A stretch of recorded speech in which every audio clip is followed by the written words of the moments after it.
we have a handout for you guys, so you can just take notes on it, or it's kind of like a guideline, but whatever you want to do with it, it's fine. Hi, I'm an unsatisfied worker. Shortly after graduating from college, I jumped into a career that I knew nothing about and did little research on. Shortly after being hired, I've relocated to Boonville, Arkansas, where I get to work long hours, have a week of vacation time without pay, and get to work with the worst people with the most annoying accents. Oh, and I never get to see my family. Promotions are unheard of while coworkers roam the halls demanding you try some of their homemade cheese curds. My responsibilities? Cleaning the toilets, walking my coworkers' dogs, or getting coffee for people that never give me the time of day. All the while wearing the self-deprecating bee hat that my manager insists brings more personality into the workplace. I wish I could have talked to someone who could have pointed me into the right direction about what company or firm that I should have gone into.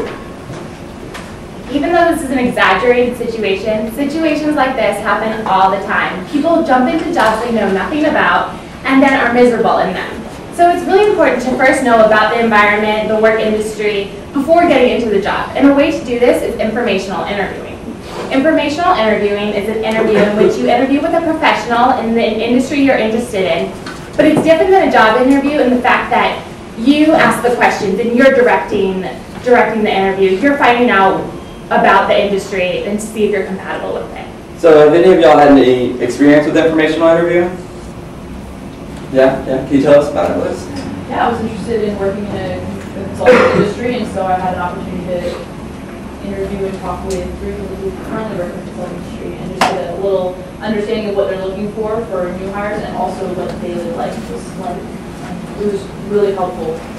Definitely. I had a similar experience myself, but it was a lot more casual environment. One of my friends actually works at a PR firm in Midtown. And after I talked to her just sort of what her salary was, what her managers were like, I was really interested in that specific career. So I'm happy to say I'm actually finishing up my first internship at a PR firm this week with another one lined up at the fall at her firm that she actually connected me to.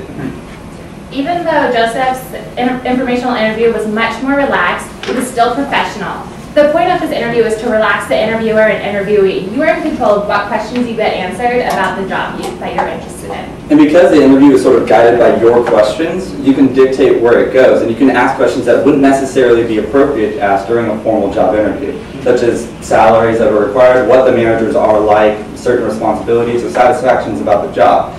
But how do you start an informational interview? How do you even begin it? So first you want to identify the specific career, company, or firm that you would like to be a part of. Next, start with connections that you've already established, such as school alumni, professors, old students, or former coworkers. Identifying the specific professional that you actually want to be a part of is key to getting the most out of the interview.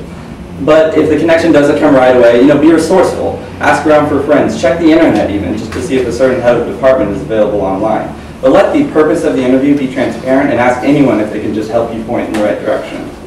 So regardless if you have a connection or not, make sure you send a short, concise letter to the professional you're interested in speaking with. Outline who you are and what you're interested in meeting for. Make sure you say that the interview is not for a job and information only.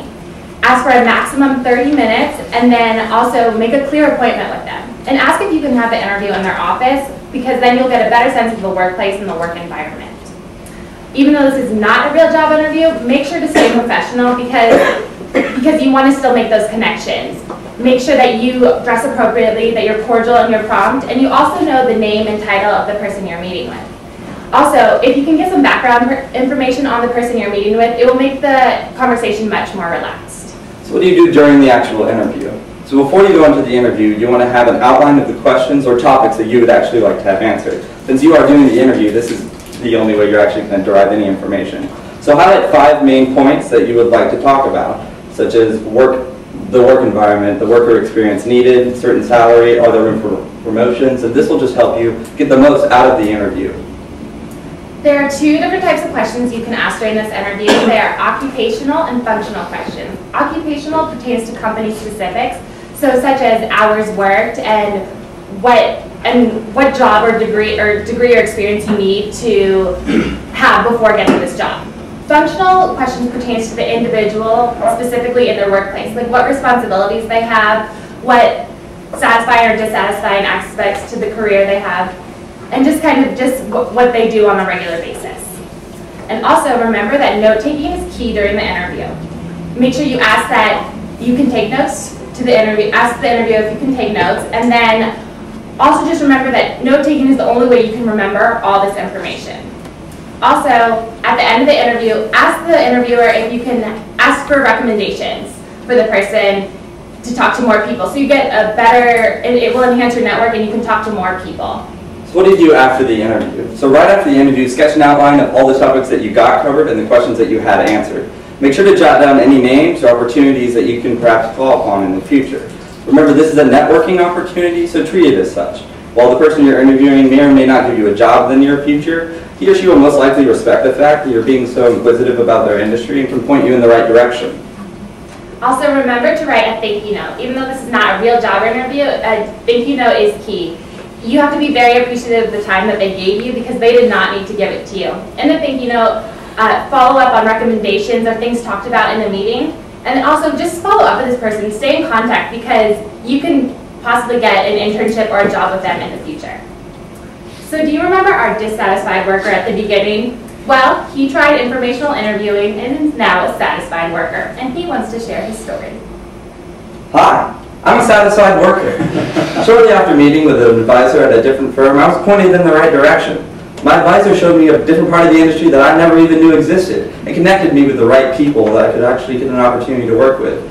I'm happy to say that I no longer live in Boonville, Arkansas, and I no longer have to humor my old coworkers' jokes involving a greased-up pig.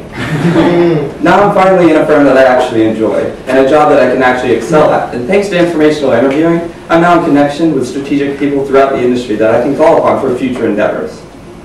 So as you can tell, informational interviewing is very helpful. It can help you find a concise career path. It's a great networking opportunity, and you can actually be in a job that you love.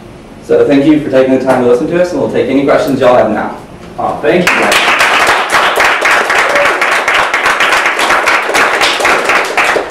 Okay, let's ask these presenters some questions. What do you want to know about informational interviewing?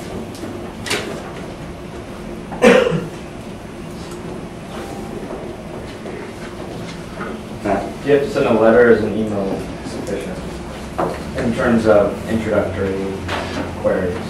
We find that an email is okay, but a letter is a lot more official and can actually show that you're actually, since you are not asking for a job, it's a lot for these people to actually designate a specific amount of time to you. So a letter just shows that you're more serious about getting information, and an email is so easily passed up. I feel like a letter is more concrete. And I'd also say, especially if you don't have a connection with that person whatsoever and you're just kind of sending it, make sure to send a letter because it's even more professional. But if you do have a connection, I feel like an email could be okay.